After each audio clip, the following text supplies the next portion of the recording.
बता दें। सर वो खुराक जो जिस्म को एक मुनासिब तरीके से दी जाए।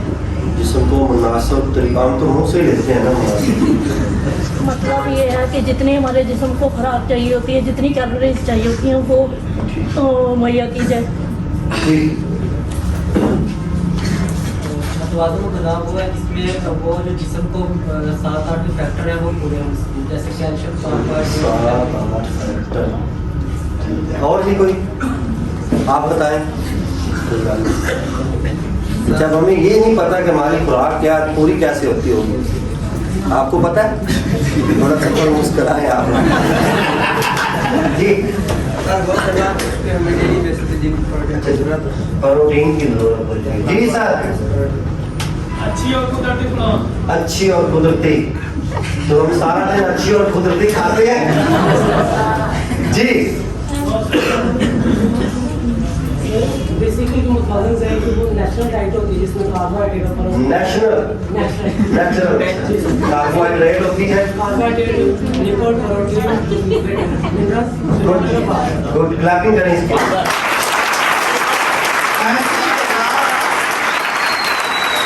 ऐसी ग़िज़ा जिसमें तमाम ग़िज़ाई अज्जा मौजूद हों वो मुतवाज़न खुराक कहलाती है। रिपीट कर दें ज़रा। ऐसी खुराक ग़िज़ाई अज्जा मौजूद हो। अब वो ग़िज़ाई अज्जा, अच्छा एक ग़िज़ा होती है, एक ग़िज़ाइयत होती है। कहते हैं ना हम बड़ा पढ़ के आए हैं अल्हम्दुलिल्लाह, थोड़ी तलीम किधर है, बेसिक चीज़ें ना भी नहीं पता आप लोगों को। ग़िज़ा और ग़िज़ाइयत में क्या फ़र्क है? मैं ग़िज़ा पूछ रहा हूँ, ग़िज़ा ना समझा ये सही रहा। ग़िज़ा और ग़िज़ाइयत में क्या फ़र्क है, ये साफ करना है जी। ठीक रखें। हाँ जी जनाब नज़ाकत साहब, ग़िज़ा और ग़िज़ाइयत जी। अच्छा ग़िज़ा खाने में आ जाती है, इसमें सारे विटामिन उन्होंने जैसे बताया, जैसे फ्रूट है, सब्जी है, हाँ सब्जी हल्दी हल्दी जी। ग़िज़ा और ग़िज़ाइयत, इसके बाद एक ट्रेनिंग वाली और होनी है। क्या ट्रेनिंग होगी इंशाल्लाह आप लोग करेंगे आज वो जी।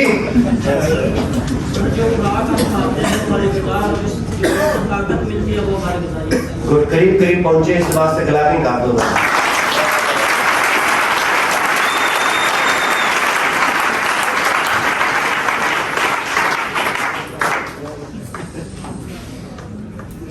ग़िज़ा और ग़िज़ाइयत, आप लोग गाजर खाते हैं? तो गाजर एक ग़िज़ा जो उसके अंदर न्यूट्रिएंट होता है वो ग़िज़ाइयत होता है। हमारा अब ये समझना है, आज आपको ना इंशाल्लाह चीज़ें बड़ी समझ आएंगी। हमारे जिस्म ये जो प्लाजा बना हुआ है इसकी इकाई क्या है? Very good. हमारे जिस्म की इकाई सेल खुलिया क्या जाता है?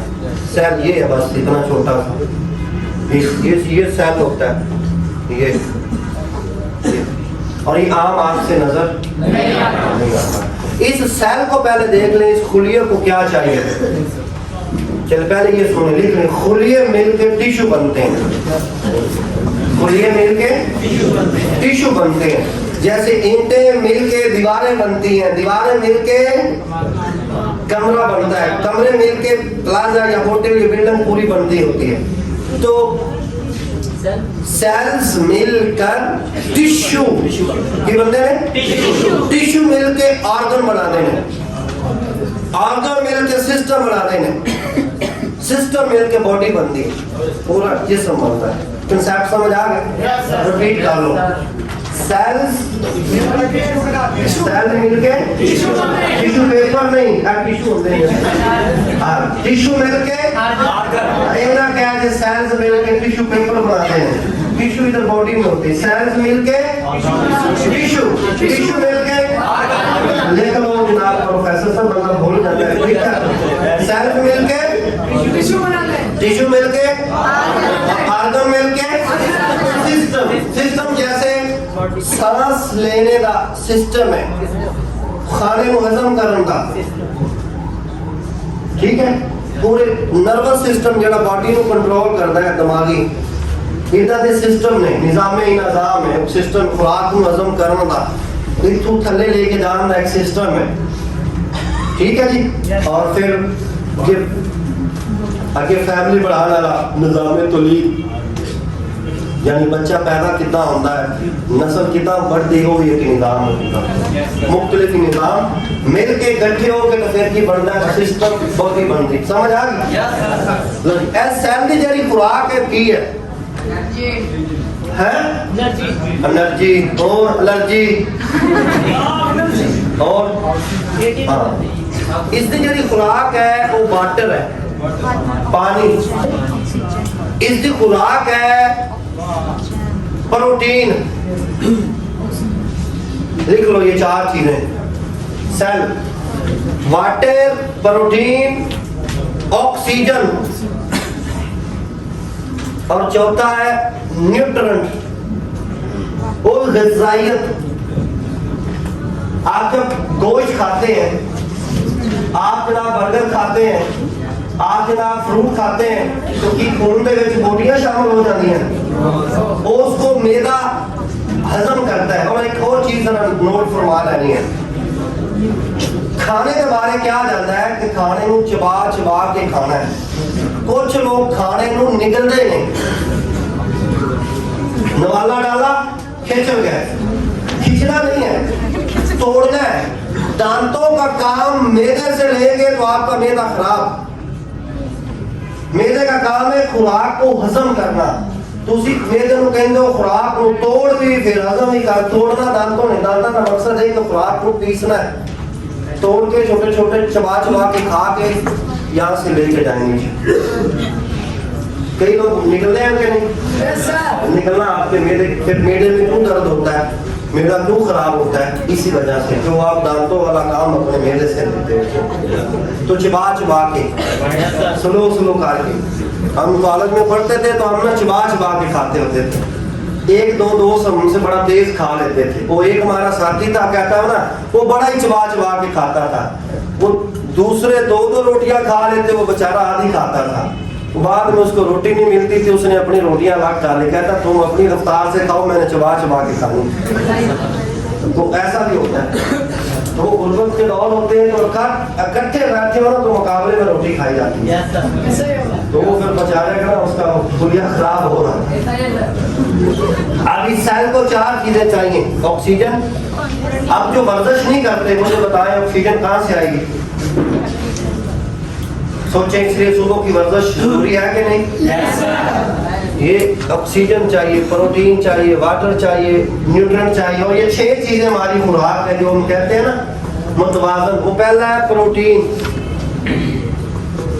Number 2 vitamins number 3 minerals 4 fibre 5 fat चिकनाई 6 कार्बोहाइड्रेट 6 चीजें ये मुतवाज़न ग़िज़ा है ये डेली पूरी करनी है अब डेली कौन कौन फ्रूट खाता है विटामिन फ्रूट से आएंगे समोसों से नहीं आते पिज़्ज़ों से नहीं आते प्रोटीन गोश्त खाने से आती है दालों से मिलती है और इसके बड़े सोर्स है विटामिन फ्रूट वगैरह से कच्ची सब्जियों से मिनरल्स पानी जूसेस से फाइबर खजूर खाने से आटे से खीरे के अंदर बड़ा होता है और इसके बड़े सोर्स हैं फैट चिकनाई समोसे पकौड़े बेकरी प्रोडक्ट जितनी है इसके अंदर चिकनाई आती है और पाकिस्तान के जो लोग हैं ना इनका मैंने किया हुआ इनमें चिकनाई बहुत ज्यादा आती है और कार्बोहाइड्रेट आलू बड़ा खाते हैं चावल बड़ा खाते हैं रोटी बड़ी खाते हैं रोटी से फाइबर भी आता है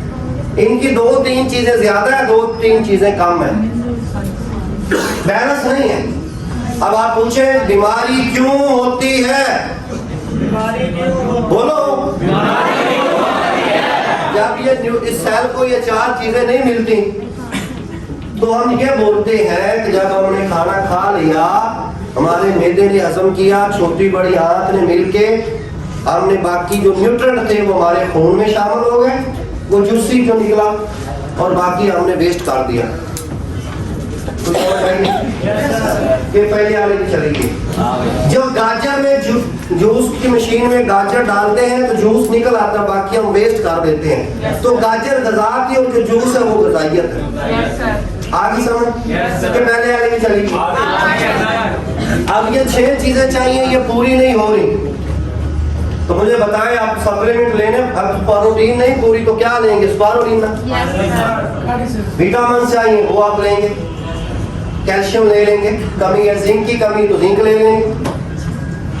तो मुझे बताएं अब सप्लीमेंट, बीमारी क्यों आती है? इन न्यूट्रिएंट की कमी की वजह से और ज्यादती की वजह से, ज्यादा होने की वजह से। इनको बैलेंस चलना लेके। तो आप बताएं मुझे, ये फर्स्ट सप्लीमेंट आपकी नीड, आपकी जरूरत है कि नहीं है? समझ आ गई? आप आ रही हैं 3। ये हेल्थ का हमने देखा, डिस्कस किया इसको।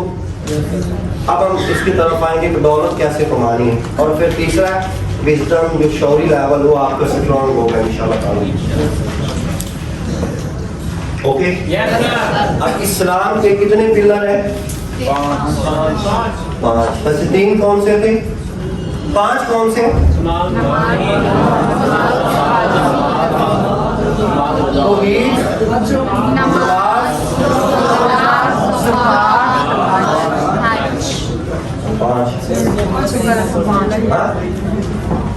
5 कितने? 5।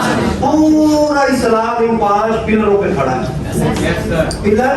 आप अगर तौहीद को शुरू करें तो कई दिन मैं तौहीद के ऊपर आपको ट्रेनिंग करवा सकता हूँ, इसके ऊपर मैं बोल सकता हूँ। तौहीद का मतलब है अल्लाह के एक मानना। अल्लाह कौन है? अल्लाह की शान की है, ये पूरा एक निज़ाम। नमाज पूरा एक निज़ाम। नमाज अल्लाह की याद है, तुम पढ़ा करो। तुम जो नमाज में जाओगे ना, मतलब तुसी अल्लाह ने, अल्लाह तोड़े नाल मुलाकात कर रहे हैं। तुसी सुते पे होंदे जे शैतान दे नाल मीटिंग कर रहे होंदे। समझ आई है? ये तुसी दिन भर अपने कामकाज भी करो और नमाज में पढ़ के अल्लाह को तुसी अल्लाह को याद करो। जेड़ा नमाज नहीं पढ़ता वो अल्लाह याद नहीं है, अल्लाह का खौफ भी नहीं है। ये 5 पिलर।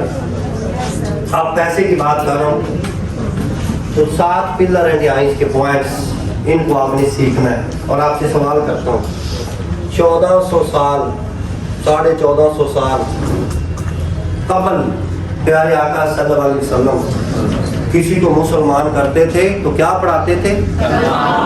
कलमा तैयब, ला इलाहा इल्लल्लाह। आज जब सहाबा ने मुसलमान किया क्या पढ़ाया? अगर आज आपने किसी को मुसलमान करना हो, तारक जमील साहब किसी को पढ़ाएं, साका मुस्तफा साहब, आपके वाला साहब किसी को मुसलमान करें। समझ आ गई? ये बेसिक है।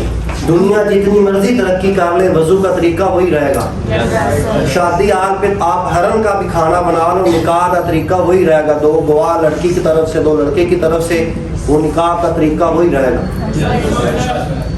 समझ आ गई? ये बेसिक है, ये चेंज इधर यहाँ इसकी भी कुछ बेसिक चीजें वो आपने सीख लेनी है, मुश्किल नहीं है। थोड़ी सी चीजें वो आपने सीख लेनी है तो इंशाल्लाह आप भी घर के मुस्तकबिल के बड़े लीडर बन जाएंगे इंशाल्लाह।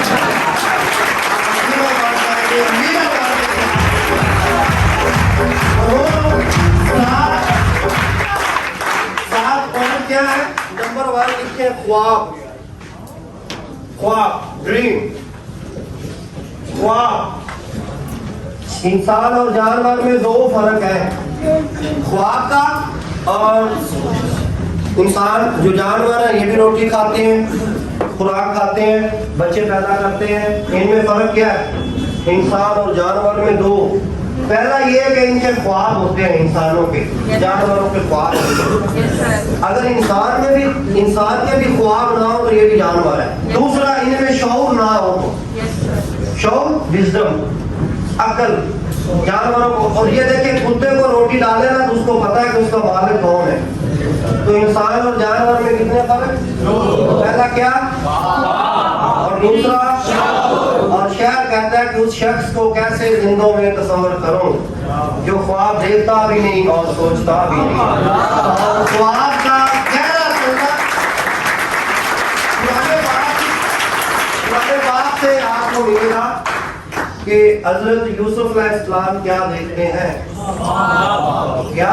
और अल्लाह फरमाते हैं कि सब नबियों को कह, ऐ नबी इनसे कह दीजिए, ईमान वालों से, अल्लाह को राजी करेंगे तो इनको मिलेगी जन्नत। जन्नत यहाँ तक बात नहीं की, अल्लाह ने फिर डराया भी। अल्लाह ने जन्नत के फंक्शन भी बताए हैं, मैंने तो नहीं बताए, कुरान खोल के देख लें कि जन्नत में दूध के दरिया होंगे और वो दूध थनों से नहीं आएगा, वो फटेगा भी नहीं। शराब की नहरें होंगी, नहर मतलब अरबी का लफ्ज़ है नहर, नहर नहीं होगी, वो दरिया क्या आ जाएगा, शराब के भी दरिया होंगे। और वो जो शराब आप पिएंगे ना, क्योंकि वहां पे जन्नत की हलाल है, वो जब पिएंगे तो उसमें जितना बंदा दुनिया की शराब पी के ना मदहोश हो जाता, यानी वो तमीज ही खत्म हो जाती है, वो तो उन्हें मदहोश भी नहीं करेगी, उनके च लज्जत होगी और फिर क्या कि हुरा मिलन गया।